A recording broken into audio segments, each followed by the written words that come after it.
আর কষ্ট বলে মনে পড়ে না, আর দুঃখ বলে মনে পড়ে না। নিজের সন্তানকে দেখার পরে সব যন্ত্রণা ভুলে গিয়েছে, সব দুঃখ ভুলে গিয়েছে, সব মনের জ্বালা যন্ত্রণা ভুলে গিয়েছে।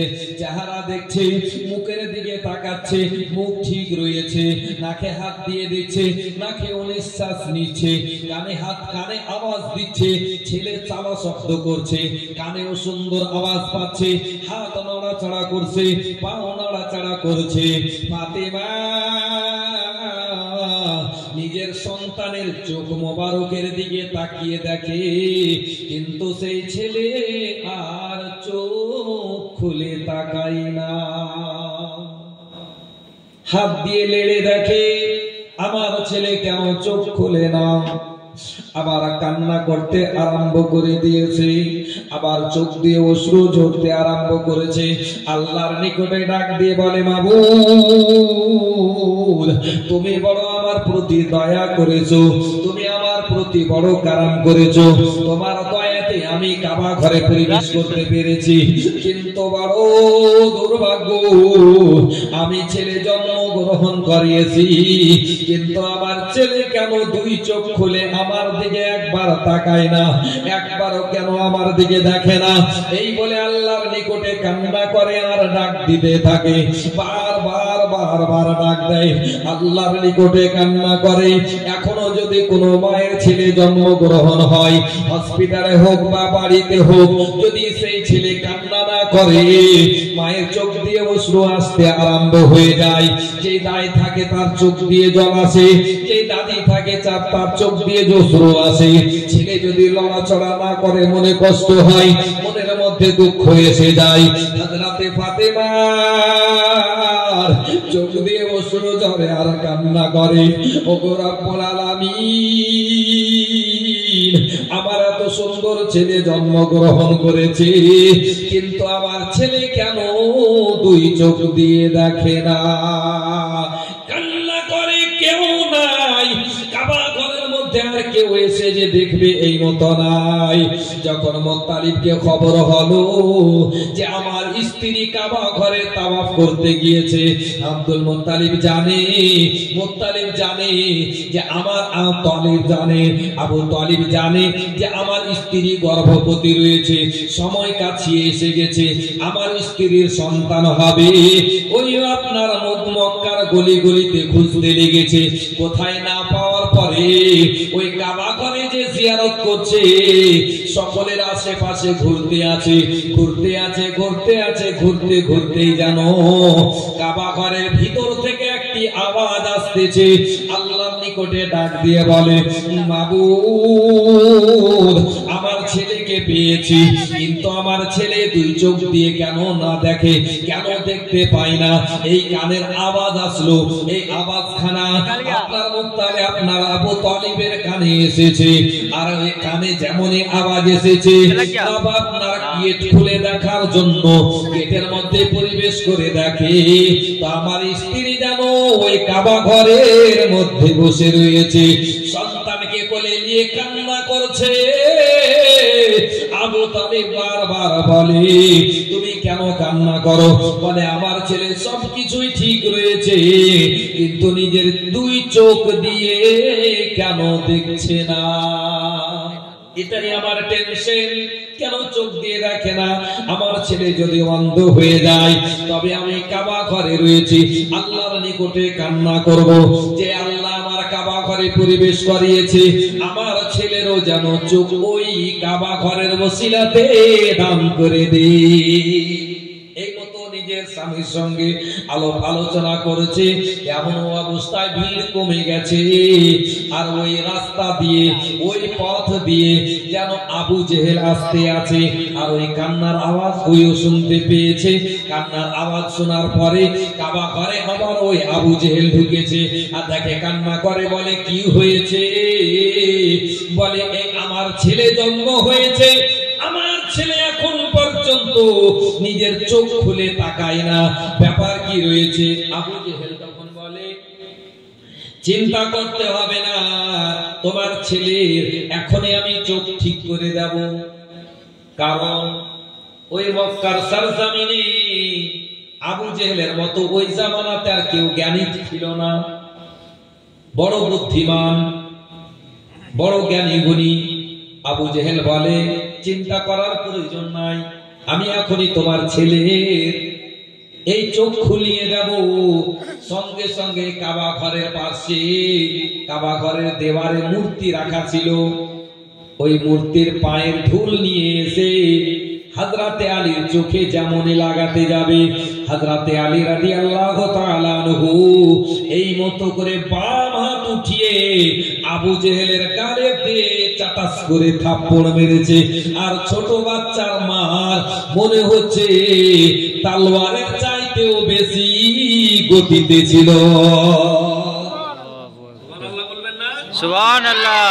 আবু জেহেলের গালে হযরতে আলী একদিনের বাচ্চা একটা তামাচা মেরেছে, তো মনে হচ্ছে তলোয়ার দিয়ে মারলেও এতটা যন্ত্রণা হতো না। আবু জেহেল গাল লাড়ে আর কাবা ঘর থেকে বের হয়েছে। আমি তো ভালাই করছিলাম, ওই বাচ্চার চোখ খোলার ব্যবস্থা করছিলাম, কিন্তু বাচ্চা আমারে এমন ভাবে মেরেছে, আমার গালে মনে হচ্ছে তলোয়ারের চাইতেও বেশি ব্যথা হয়ে গেছে। তলোয়ার দিয়ে মারলেও এতটা ব্যথা হতো না। দয়ার নবীজি আমার ওই পথ দিয়ে আসতে আছে, আর আবু জেহেলের সঙ্গে সাক্ষাৎ হয়েছে। আবু জেহেল জিজ্ঞাসা করে, আবু জেহেলের গাল লাড়া দেখে জিজ্ঞাসা করে, এই জ্ঞানী ব্যক্তি, তুমি কেন গাল লাড়ছো?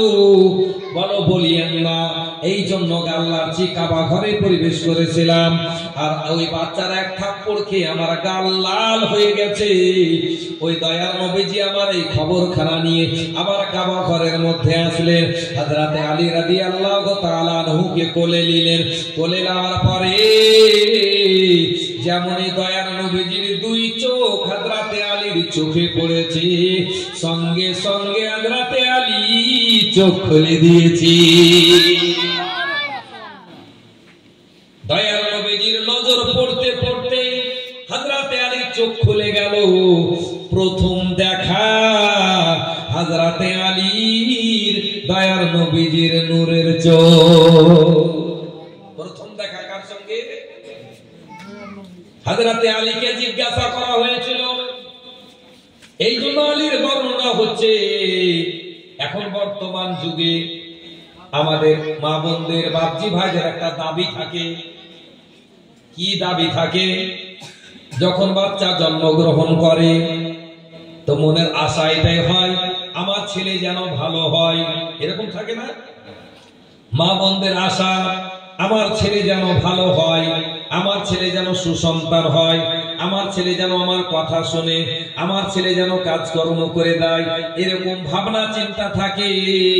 আমি যেই করি না কেন, আমি নিজে মোবাইল চালাই, আমার ছেলে যেন পড়াশোনা করে, আমি যেন সিরিয়াল দেখি, আমার ছেলে যেন আরবি পড়ে, আমি মন্দ কাজ করি না কেন, আমার ছেলে যেন ভালো কাজ করে। এইরকম মানুষের একটা ধারণা হয় না?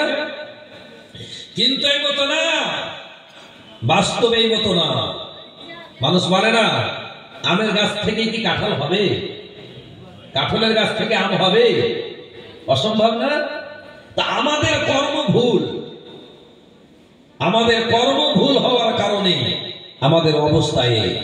আমি যদি বেপরদা হয়ে ঘুরি, আমার মা বোনেরা যদি রাস্তাতে চুল দেখে ঘুরে, তার মেয়ে কি তার পাশে দিয়ে যাবে? তো ওর জীবনে থাকবে মনে হচ্ছে।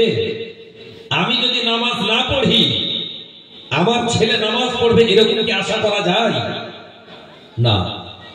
হযরতে আলীকে জিজ্ঞাসা করা হয়েছিল, আলী তুমি বলো দেখি, কাবা ঘরের মধ্যে তুমি জন্ম হয়েছিলে, কয়েকটি কাণ্ড হয়েছিল, আবু জেহেলকে থাপ্পড় মেরেছিলে, দয়ার নবীজিকে দেখেছিলে, তার আগে কেন চোখ খুলোনি? তখন বলা হয়েছিল, হযরতে আলী রাদিয়াল্লাহু তাআলা আনহু বলেছিলেন, ও জিজ্ঞাসাকারী শোনো শোনো, ওই সময়খানে কাবা ঘরের মধ্যে মূর্তি রাখা ছিল, আর আমি ওই মূর্তির পুতলার চেহারা দেখবো না বলে আমি নিজের চোখ খুলিনি। তারপর জিজ্ঞাসা করা হয়েছিল, আলী এটা তো বুঝতে পারলাম মূর্তিকে দেখবে না বলে তুমি চোখ বন্ধ করে রেখেছিলে, কিন্তু আবু জেহেলকে এত জোরে কেন তামাচা মেরেছিলে?